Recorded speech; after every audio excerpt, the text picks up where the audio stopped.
नमस्ते फ्रेंड्स, आपका स्वागत है मेरे इस यूट्यूब चैनल पर। आज हम लोग यहाँ डिस्कस करेंगे, क्या आपने अपना रिटायरमेंट प्लानिंग कर लिया है? अगर कर लिया है तो वेल एंड गुड, अगर नहीं किया है तो आप यहाँ समझ पाएंगे कि रिटायरमेंट प्लानिंग करना कितना ज़रूरी है, कितना महत्वपूर्ण है। तो बने रहिए हमारे साथ। शुरू करते हैं आज का ये टॉपिक रिटायरमेंट प्लानिंग के ऊपर। जी हाँ फ्रेंड्स, अगर आप एक मंथली इनकम कमाते हैं एज ऑन डेट, चाहे वो सैलरी के रूप में हो, चाहे आप गवर्नमेंट सेक्टर में काम करें, चाहे पीएसयू सेक्टर में करें, चाहे प्राइवेट सेक्टर में करें, या आपका कोई बिजनेस है जहाँ से मंथली एक स्टेबल इनकम आता है, तो आपको पता होगा कि मेरा इस तारीख को ये अमाउंट आता है सैलरी के रूप में, और पूरा महीना मेरे को इस सैलरी से खर्चा निकालना है। अकॉर्डिंगली आप बजट बनाते हैं और खर्चा करते रहते हैं। कभी कभी ये भी हालत हो जाता है हम लोग का फ्रेंड्स, कि फ्रेंड एंड फैमिली से उधार भी लेना पड़ता है। बाकी उधार से काम नहीं चला तो हम लोग को जो कार्ड है, क्रेडिट कार्ड, वहाँ से हम लोग कर लेते हैं, है ना। तो ऐसे ही कंटिन्यूटी चलता रहता है हम लोग का लाइफ। हर महीना कुछ ना कुछ प्रॉब्लम और एक्स्ट्रा खर्चा जोड़ना तो नामुमकिन सा हो गया। कभी कभी ऐसा भी पॉसिबल होता है। जिस फ्रेंड एंड फैमिली का, अगर किसी का मान लीजिए सैलरी कम है, तो और भी ज़्यादा दिक्कत चालू हो जाता है। तो ऐसी परिस्थिति में रिटायरमेंट कैसे प्लान करें और क्यों ज़रूरी है, एवरीथिंग हम लोग यह समझने का कोशिश करेंगे, है ना। तो आपको पता होना चाहिए कि रिटायरमेंट जो है गवर्नमेंट का हिसाब से 60 साल लगभग मानते हैं। तो 60 साल तक तो हम लोग का एक स्टेबल इनकम आ रहा है सैलरी के रूप में, या हम लोग सक्षम है, बिजनेस कर रहे हैं तो स्टेबल इनकम आ रहा है। अगर अभी ऐसा चल रहा है कि हम लोग खर्चा चला नहीं पा रहे हैं, कभी फ्रेंड से उधार, कभी कार्ड से, कभी इससे, कभी उससे, ऐसे लेके चल रहा है, तो इसका बाद क्या होगा? आपने कभी ये सोचा है? जब हम लोग का मंथली इनकम जो है ये बंद हो जाएगा, मनी का जो इनफ्लो हर महीना धीरे धीरे आता है वो रुक जाएगा, तब कैसे खर्चा चलेगा? क्योंकि खर्चा तो बना रहेगा, खर्चा तो बढ़ेगा उल्टा, आपका बंद तो होने वाला है नहीं। अगर आपका छोटे बच्चे हैं तो बच्चे बड़े होंगे, उनका हायर एजुकेशन कराना है, मैरिज कराना है, कार खरीदना है, घर खरीदना है, ऐसे ऐसे चलता ही रहेगा खर्चा। आपका एज बढ़ेगा, उनका हेल्थ का इशू आएगा, वहाँ पे खर्चा होना है।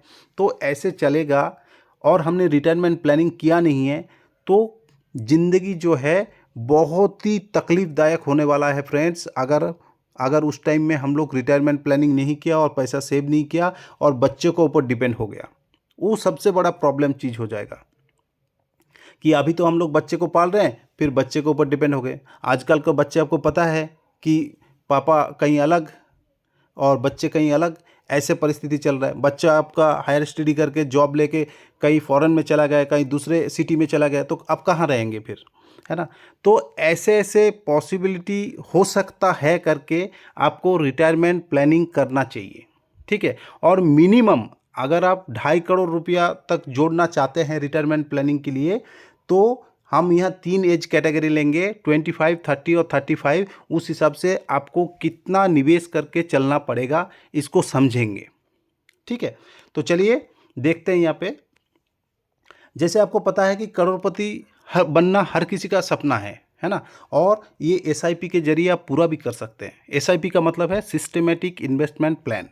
अगर आप एक सिस्टमेटिक तरीके से एक मंथली एक डेट में आप एसआईपी रजिस्टर कर देते हैं किसी भी फंड के साथ सोचे समझे हुए, तो आपको उम्र के हिसाब से कुछ ना कुछ अमाउंट आपको डिडक्ट करना पड़ेगा हर महीना मैंडेट करके। वही हम समझेंगे कि कितना अमाउंट हम लोग को हर मंथ जोड़ना पड़ेगा, ताकि रिटायरमेंट में हम लोग 2.5 करोड़ तक का अमाउंट इकट्ठा कर पाएँ।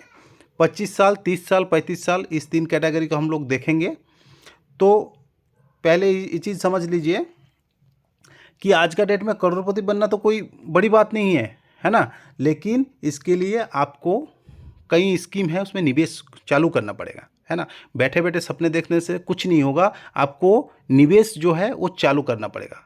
फर्स्ट जो काम है एक्शन लेना, ये एक्शन आपको लेना पड़ेगा, है ना। और बेहतरीन रिटर्न के लिए आपको म्यूचुअल फंड एक पॉपुलर स्कीम है एज ऑन डेट, और सिस्टमेटिक इन्वेस्टमेंट प्लान आप कर सकते हैं, इसके जरिए काफ़ी पसंद किया जाता है इसको। और मिनिमम आप 12% तक भी रिटर्न कमाते हैं, जो इजीली ये दे देता है ना। तो तब भी आप अपना गोल को अचीव कर सकते हैं। तो अगर आप करोड़पति बनने का सपने देखते हैं और एसआईपी के जरिए ये सपना पूरा कर सकते हैं, 60 साल उम्र तक आप अगर एसआईपी को कंटिन्यू रखेंगे, उनको ब्रेक नहीं करेंगे, तो मिनिमम 2.5 करोड़ रुपये तक आप आराम से जोड़ सकते हैं। लेकिन इसके लिए आपको जो उम्र है उसका हिसाब से निवेश को समझना पड़ेगा और करना पड़ेगा। ठीक है, तो चलिए फ्रेंड्स, एक एक करके हम देखते हैं यहाँ पे। जैसे 25 साल का आपका उम्र हो गया तो आपको कितना निवेश करके चलना पड़ेगा, इसको आप समझिए। तो इस केस में आपको मिनिमम 4,000 रुपया महीना का आपको हर महीना जोड़ना पड़ेगा और लगातार जोड़ना पड़ेगा 35 साल तक, ताकि आपका ये जो अमाउंट आप जोड़ रहे हैं वो कंपाउंड होते होते आपको 2.5 करोड़ जो आपको अमाउंट है वहाँ तक आपको ले जाए। ठीक है, इस केस में आपको 16,80,000 रुपया तक जोड़ना पड़ेगा और उसके ऊपर ब्याज लगा के आप 2.5 करोड़ अमाउंट तक पहुँच सकते हैं। अगर आपका एज 30 साल हो गया फ्रेंड्स, तो इस केस में आपको 7200 रुपया का एसआईपी चालू करना पड़ेगा और 30 साल तक कंटिन्यूटी बने रहना पड़ेगा। जहां आप 16,80,000 निवेश कर रहे थे, इस केस में आपको 25,92,000 तक, मतलब 26 लाख तक आपको निवेश करना पड़ेगा और उस आप 2.5 करोड़ का अमाउंट तब अचीव कर पाएंगे। देन अगर आपने और डिले कर दिया है कि ज़िंदगी मिलेगा नहीं दोबारा, अभी क्या उम्र है एसआईपी करने का, अभी क्या उम्र है रिटायरमेंट प्लानिंग करने का, तो इस केस में आपको 13,200 रुपया तक का एसआईपी चालू करना पड़ेगा, जिस केस में आपको 40 लाख रुपया निवेश करना पड़ेगा, है ना। तो जितना जल्दी आप शुरू कर देंगे ये आपके लिए ही बेहतर है। जहां आप 16 लाख में 2.5 करोड़ इकट्ठा कर पा रहे थे, यहाँ 16 दूनी 32, मतलब 2.5 गुना आपको अमाउंट एक्स्ट्रा देना पड़ेगा। आप समझ सकते हैं इस चीज़ को। ठीक है, तो फ्रेंड यहाँ से आप समझ पा रहे होंगे कि जितना आप डिले करते जाएंगे उतना ही आपको अमाउंट एक्स्ट्रा लगाना पड़ेगा, ताकि आप उस अमाउंट को, जो आपका टारगेट अमाउंट है, उसको अचीव कर पाएँ। फ्रेंड्स, बुढ़ापा जो है वो कहीं रुकने वाला नहीं है, वो आएगा ही आएगा, वो निश्चित है। रिटायरमेंट आप होंगे ही होंगे, वो निश्चित है। तो क्यों बेटर नहीं है कि पहले से ही आप शुरू कर दीजिए। आपको जॉब लगते ही अगर आप एक अमाउंट शुरू कर देते हैं कि रिटायरमेंट कॉर्पस के इकट्ठा करने के लिए, तो ये आपके लिए बेहतर होगा कि आप कम अमाउंट से रिटायरमेंट को अचीव कर पाएंगे। इस चीज़ को समझिए आप। हालांकि ये बात अलग है कि म्यूचुअल फंड 12% से ज़्यादा रिटर्न देगा, लेकिन शुरू करना, एक्शन लेना बहुत ही ज़रूरी है। ये इस केस में हम देखेंगे यहाँ पे, अगर आप 4,000 जैसे अमाउंट निवेश कर रहे हैं और 20% तक रिटर्न कमा लेते हैं और 35 साल तक आप निवेशित रहते हैं, तो इस केस में आप 25 करोड़ तक का अमाउंट जोड़ पाते हैं। जहां आप 2.5 करोड़ का बात हो रहा था, वहीं पे अगर हम थोड़ा ज़्यादा अगर रिस्क लेते हैं और एक लंबे समय तक बने रहते हैं उसमें, तो 25 करोड़ भी अचीव किया जा सकता है, 20% भी अचीव किया जा सकता है अच्छा म्यूचुअल फंड में डाल के। ठीक है, देन अगर 7,200 का आप एसआईपी चालू करते हैं और 20% रिटर्न और 30 ईयर्स में मान लिया आप निवेशित रहते हैं, तो इस केस में आप 25 लाख तक निवेश कर रहे हैं, 26 लाख तक, और 16 करोड़ का अमाउंट आप इकट्ठा कर पा रहे हैं।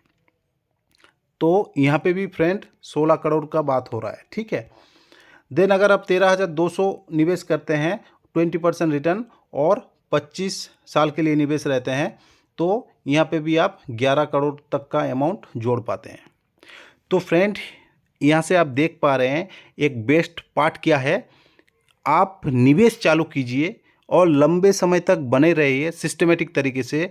कंपाउंडिंग को रोकिए मत, कभी निकालिए नहीं, और इसको कंटिन्यू चलने दीजिए और बढ़ने दीजिए। तो एक ना एक दिन आपको ये करोड़पति बना ही देगा, चाहे मिनिमम 2.5 करोड़ हो, चाहे मैक्सिमम 25 करोड़ हो, है ना। तो सबसे बेस्ट पार्ट ये है कि आपको चालू करना पड़ेगा।